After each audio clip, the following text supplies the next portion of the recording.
So you want to see like this is the land area needs to be about the same height here. So that means I would have to trim about here, like somewhere here. Like what I would have to trim this much. And when I mark it, I would use the occlusal plane. It should be parallel to the floor.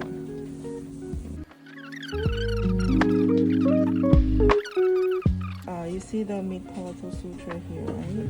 And I usually use this as a reference to trim the 90 degrees.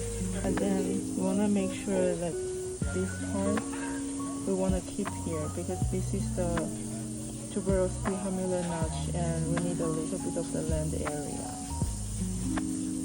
So this is like the first step. But after this, then I can fill it up to trim to adjust it.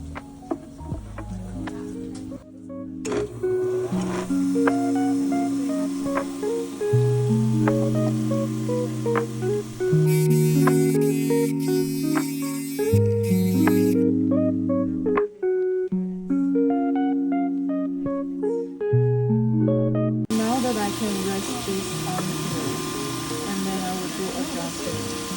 I don't want to tilt this too much one side over the other. You want the same side.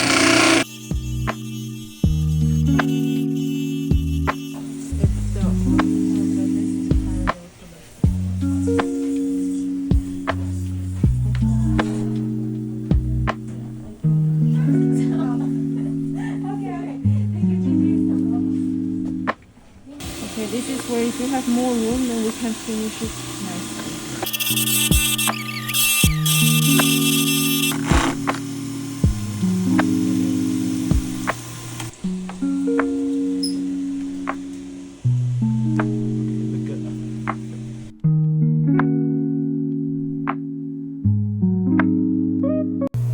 I'll hold it up first.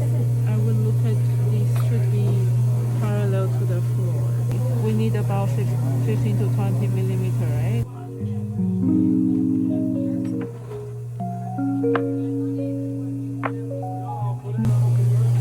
So this is what I would do if I were a beginner.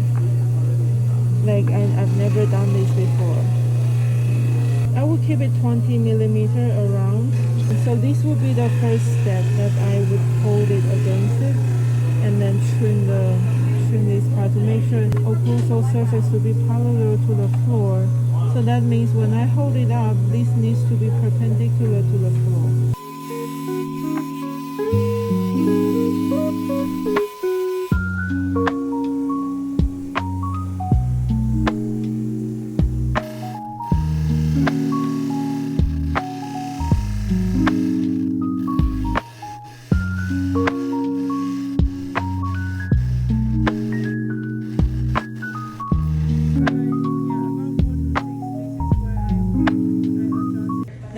Fits in the flask, and you can see that if I adjusted the land area, this should have been, it would be kind of flat, right? Know that this part, some parts are a little bit taller, but that's fine as long as it's not like all the way.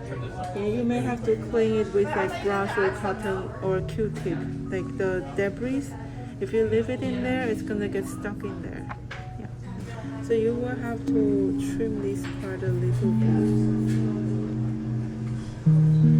Or trim with a lap hand piece.